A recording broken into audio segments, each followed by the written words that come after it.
नमस्कार दोस्तों, आपके अपने चैनल घरोदा में बहुत बहुत स्वागत है। मैं आपकी दोस्त होस्ट रुचि। तो फ्रेंड्स, घरोदा के साथ चलते हैं साइकोलॉजिस्ट प्रोफेसर डॉक्टर सोना कुच्छल की एडजस्टमेंट की बात आप ये बोला गया कि when the children don't do well in the exams, उनको पता है पेपर खराब हो गया, दे नो अच्छा नहीं हुआ, that is not the problem. वो उनका ट्रिगर नहीं है। उनका प्रॉब्लम ये होता है कि घर आके पेरेंट्स क्या कहेंगे। So what if we are of high EQ and it is very very scientific कि जो चीज हो चुकी होती है हम लोग उसी की बात करते हैं, चाहे कुछ भी हो जाए वो चीज वापस तो आनी नहीं है, but we are always discussing something which has happened. That is such low EQ। अगर नमक ज्यादा पड़ गया है ना, सेंसेस हम क्या देख रहे हैं, सुन रहे हैं, यू नो, स्मेल कर रहे हैं, दिस 5 सेंसेस हमारी कॉन्शियस माइंड में है, उसमें तो हम रहते ही नहीं है। हम सब कॉन्शियस माइंड से ही चले हुए हैं। अगर हम माइंडफुल हो जाएं, what is happening, what is the smell, what is the touch of thing, that is mindfulness. Walk पे भी जाते हैं तो वॉक पे भी हम लोग पुरानी बातें कर रहे होते हैं और वी आर डिस्कसिंग और कंपेयरिंग और criticizing. So there is to use. शरीर तो ठीक है वॉक कर रहा है, लेकिन mind, this is working nonsensical. तभी तो mind illness, mental health problems इतनी आ गई हैं, because this is not taking rest. सोते समय भी ये चला हुआ है क्योंकि टीवी, मोबाइल, व्हाट्सएप देख के सो रहे हैं। This is our biggest enemy and our best friend. हमारा मोबाइल सबसे बड़ा दोस्त भी है, दुश्मन भी है। दोस्त इसलिए है क्योंकि इसमें हमें कम्युनिकेशन बहुत नॉलेज है, but this is our biggest enemy because इसने हमारा माइंड टेक ओवर। जो हम देखते हैं, जो हमारा कॉन्शियस माइंड है, इसको हम इमोशनल डाइट कहते हैं। शरीर को तो हम खाना पानी दे रहे हैं, we are, everybody knows eat healthy, लेकिन do you know there is something called emotional diet? Do you know that? Emotional diet, जो आपका माइंड को आप खाना दे रहे हैं, आपके माइंड को खाना आप दे रहे हैं, जो आप देख रहे हो, सुन रहे हो, पढ़ रहे हो। तो आप खुद ही अंदाजा लगा लो हम लोग आजकल क्या देख रहे हैं 24 घंटे, और हम लोग क्या सुन रहे हैं इसी में से, और हम क्या पढ़ रहे हैं इसी में से। तो ये हमारी, जब तक इमोशनल डाइट ठीक नहीं होगी, हमारा थिंकिंग प्रोसेस नहीं ठीक होगा। फिर इस जो हम देख रहे हैं, सुन रहे हैं, पढ़ रहे हैं, इमोशनल डाइट, उससे हमारी ब्रेन की स्टोरी बन रही है। तो हम सबकी कहानी जो है दिमाग के अंदर की, उनको चेंज करना हमारे हाथ में है। तो again I have come to emotional wellness, it's all about my wellness, it's not being selfish. Ma'am एक ही है, जैसा हम लोग का जो एक ग्रुप का तरफ मैं बता रहा हूँ, जैसा हम लोग दिमाग में बातें पकड़ के रखी हैं, हमारी मान्यताएं, हम हमारे लिए, मेरे लिए क्या सही और गलत है, वो आपके लिए सही और गलत हो जरूरी नहीं है। तो आपके बिलीफ सिस्टम्स अलग है, मेरी बिलीफ सिस्टम्स अलग है। तो कहते हैं अगर अपनी सोच बदलनी है, क्योंकि the main thing to change is change the way you think. Emotional health, emotions क्या होते हैं? What are emotions? हाँ जी, फीलिंग्स। फीलिंग्स इमोशंस का ही पार्ट है। Emotions, happiness, sadness, fear, anxiety, anger, all these are emotions, है ना। तो इमोशनल हेल्थ की बात हो रही है। अगर इमोशंस बदलने हैं तो इमोशंस या फीलिंग्स जो होती हैं, पार्ट ऑफ इमोशंस, ये बनते हैं हमारे थॉट से। तो थॉट को बदलना है, थॉट को, this is the resource. Thoughts, अपनी सोच, अपनी, दूसरे की नहीं, अपनी सोच। जैसे मैं सोचूंगा वैसे ही मेरा इमोशन बनेगा। तो एक टोनी रॉबिन्स का मैंने उस दिन वीडियो देखा, उसने कहा आपकी लाइफ 2 चीजों से बनती है, आपके इमोशन से, और आप किसी बात को क्या मीनिंग देते हो। जैसे कि सपोजिंग यहाँ पे कोई गिर गया, तो मैंने बोला देखा, ठीक है ना, जब देख के नहीं चलेगा तो गिरेगा ना। तो मैंने उस बात को ये मीनिंग दी। दूसरे आपने मीनिंग दी, अरे बच्चा है, देखो पत्थर रास्ते में नहीं होना चाहिए था, ये रास्ते में पत्थर हैं, बच्चे गिर रहे हैं। आपने डिफरेंट मीनिंग दी। उस मीनिंग से आपके मन में क्या इमोशन बना? आपके मन में इमोशन बना कि अरे नहीं, एम्पैथी का, ऐसा नहीं होना चाहिए, वी शुड। मेरे मन में इमोशन बना गुस्से का, देखा चला नहीं, गिरा। तो मैंने उस चीज को क्या मीनिंग दी, उसमें मेरे अंदर वो इमोशन बनाया, उस इमोशन से क्या हुआ, मेरा बिहेवियर बना। तो अगेन इट इज ऑल, मेरा मतलब मेरा गुस्से वाला है ना, ये हर चीज में मेरा बिहेवियर गुस्से वाला होगा, ऐसा क्यों होगा, ये क्यों ऐसे हो रहा है। तो मैं क्या मीनिंग देता हूँ बात को, ये मेरा इमोशन डिसाइड करता है। मेरी इमोशन मेरा बिहेवियर, मेरा बिहेवियर मेरी लाइफ। तो अगेन सारा काम अपने पे करना है। आप अगर ठीक हो, आपको देख के आपका बच्चा, आपकी बातें समझ के आपका बच्चा आपको आगे बढ़ेगा। तो emotional health is my emotions. अपने इमोशंस, अगर मैं गुस्से में हूं तो मुझे जानना है, अब उस समय तो नहीं, आपने बड़बड़ कर दी, गुस्से में बोल दिया, बोला ना कि इमोशन से ही बिहेवियर बनता है, फिर बोल दिया।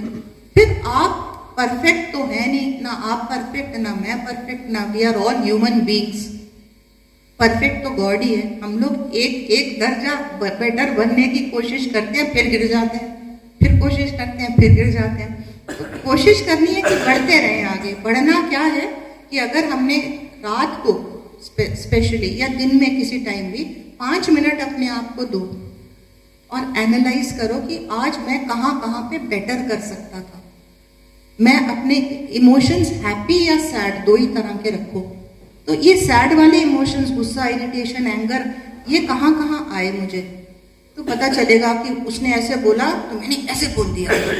तो फिर उसको फिर अपने आप को कहना है कि अरे अगली बार जब ऐसी बात होगी तो मैं इस चीज को बेटर रिस्पॉन्स दूंगा, रिएक्ट नहीं करूंगा, बेटर बिहेव करूंगा। तो मैंने अपने आप को बेटर बनाया। नहीं तो सुन के तो सब चले जाते हैं, सुन लिया, समझ लिया, बड़ा अच्छा लगा, फिर वैसे के वैसे ही। We won't change. We can only change if we introspect and see कि आज कहाँ कहाँ कहाँ कहाँ मैं अपने आप को बेटर बना सकता था। तो जब मैं अपने पे काम करता हूँ, मैं अपना इमोशनल इंटेलिजेंस बढ़ाता हूँ। I become more resilient. सबसे बड़ी चीज है, last but not last but बीच में एक बहुत इंपॉर्टेंट चीज है, ग्रैटिट्यूड। कहते हैं अगर ग्रैटिट्यूड हमारे अंदर है तो हमारे अंदर खराब इमोशन आ ही नहीं सकता, क्योंकि दिमाग में अच्छा और बुरा दो चीजें इकट्ठी, डर और फियर, एंगर और हैप्पीनेस इकट्ठा नहीं रह सकता। या तो हम गुस्से में हैं, चिढ़े हुए हैं, गुस्से में हैं, या हम खुश हैं। तो अगर हम ग्रेटफुल हैं, ग्रैटिट्यूड है कि मेरे साथ ये अच्छा हुआ, आज मेरे साथ आज अच्छा हुआ, तो आपका पूरा फोकस, पूरा नजरिया, पूरा परसेप्शन अच्छाई की तरफ है। मेरे साथ ये अच्छा हुआ, मेरे साथ ये अच्छा हुआ, तो फिर ना तो गुस्सा अंदर घुसेगा, ना डर आएगा, ना फियर आएगा, ना एंगर, ना अग्रेशन। सो ग्रैटिट्यूड बहुत जरूरी है। या तो बोल के करिए या लिख के करिए। Gratitude, be grateful for what you have, that is very very high EQ। मन की बात तो बोलनी है ना। सड़कें टूट गई, ये टूट गई, हम चुप तो नहीं रह सकते, ह्यूमंस हैं। तो लिखिए, बोलिए, करिए। लेकिन एक बात जरूरी है समझना, हम लोग यहाँ पे दुनिया बदलने नहीं आए हैं, ठीक है ना। आप, ना मैं, ना मिनिस्टर, ना प्रधानमंत्री, ना कोई भी can not change the world. हम, कोई कूड़ा फेंक रहा है आपके घरों के सामने या वो कर रहा है, वो आपने देखा ही होगा फिल्म गुलाब का फूल। You can only change yourself. आप कूड़ा वापस फेंकोगे तो उसमें और आप में फर्क नहीं है। आपको किसी ने कहा शट अप, आपने उसको कह दिया यू शट अप, तो दोनों बीमार है psychologically. So the only thing, जो मेरी टॉक स्टार्ट हुई थी वो इसी से स्टार्ट हुई थी, इट्स ऑल अबाउट यू। आप अपना घर का कूड़ा ठीक जगह पे फेंकिए with a faith, high EQ। आप इस बात का फेथ रखिए कि आपको देख के दूसरा बदलेगा, देर सवेर बदलेगा। लेकिन आप उसके साथ बात कर सकते हैं। That doesn't mean, I am not saying कि don't talk, but talk in a way, don't blame, don't control, don't say it's bad, just say कि मुझे ऐसा अच्छा लगेगा। हम अपनी पेरेंट्स और बच्चों में आजकल ये बहुत चला हुआ है, फ्रेंड्स बनो। पेरेंट्स को कह रहे हैं, अरे आपके बच्चों के पास दर्जनों फ्रेंड्स हैं, आप एक पेरेंट हो, यू कांट बी फ्रेंड। क्या, you can be a friendly parent but you are a parent, you have to be a parent. Parent का मतलब है अपनी बात बोलनी है, you have to say it because you are a parent. वो माने ना माने ये हमारे हाथ में नहीं है। Today a doctor tells you eat this, medicine खाओ, मरीज खाए ना खाए वो डॉक्टर के हाथ में। इसको कहते हैं एक्सपेक्टेशंस। तो कहते हैं एक्सपेक्टेशंस नहीं रखनी है कि जो मैंने बोला वो होगा, लेकिन अपनी बात बोलना बंद नहीं करना। मैम एक मिनट, इनके क्वेश्चन का आंसर में दे इन्होंने ये पूछा कि अपनी बात रखनी है, बोलनी है, लिखनी है, लेकिन एक्सपेक्ट नहीं करना है कि जो मैं बोलूं वो होता जाए, लेकिन एक पॉजिटिव आउटलुक रखना है कि जो होगा अच्छा होगा। लेकिन मेरे हाथ में 100% जो है वो मैं कर सकता हूं, वो मैं करूंगा जो मेरे से होगा। Things in my control, there is things in my control, not in my control. You should be very careful, things not in my control. दूसरी चीज, there is a let them theory, let them. अगर अपना मानसिक संतुलन ठीक रखना है, अगर अपना मन शांत रखना है, जो हम सबको रखना है, तो हमें इस थ्योरी को अपनाना चाहिए। लेट देम थ्योरी का मतलब ये होता है, दूसरा जो करता है, आपका बेटा, आपका हस्बैंड, आपका वो, let. So lot of gratitude. अगर आपका सपोर्ट सिस्टम अच्छा है, और सपोर्ट सिस्टम अच्छा बनेगा कैसे? कैसे सपोर्ट सिस्टम अच्छा बनेगा? जब तक विचार नहीं मिलते हैं, है ना, तभी तो सपोर्ट अच्छा। दोस्त तभी तो बनेगा जिससे विचार मिलेंगे। तो विचार कैसे मिलेंगे? कम्युनिकेशन। जब तक बात ही नहीं करोगे, जब तक अपने मन की बात बताओगे ही नहीं, दूसरे की सुनोगे नहीं, तो फिर बॉन्डिंग कैसे होगी? सो इमोशनल इंटेलिजेंस का है, कम्युनिकेशन बहुत जरूरी है। उसमें भी एक अच्छे लिसनर बनो, अपनी बात शेयर करो, ग्रैटिट्यूड रखो, हेल्दी लाइफस्टाइल अपनाओ, which is there for everyone. Sleep बहुत इंपॉर्टेंट है। अगर आप स्लीप डिप्राइव्ड हो तो आप इरिटेटेड रहोगे, लो EQ। जो गुस्से में है, जो चिढ़ा हुआ है, जो एंग्री है, वो लो EQ है, उस समय लो EQ है। मैं हूं तो मैं हूं, तो फिर अपने को चेंज करना है। तो ये टॉक जो है अवेयरनेस टॉक, जागरूकता है, कम से कम पता तो चली। तो पहले तो अवेयरनेस होना चाहिए, फिर अपने को री-इवैल्यूएट करना चाहिए, फिर अपने को चेंज करना चाहिए। So stop, check, change.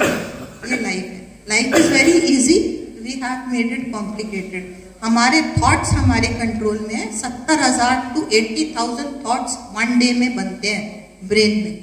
वो किस क्वालिटी के थॉट्स हैं, वो आपकी मेंटल हेल्थ डेवलप करते हैं। अगर वो नेगेटिव है, सारा दुख भरा, तो चॉइस, ये आपकी चॉइस है कि आप अच्छा सोचो या बुरा सोचो।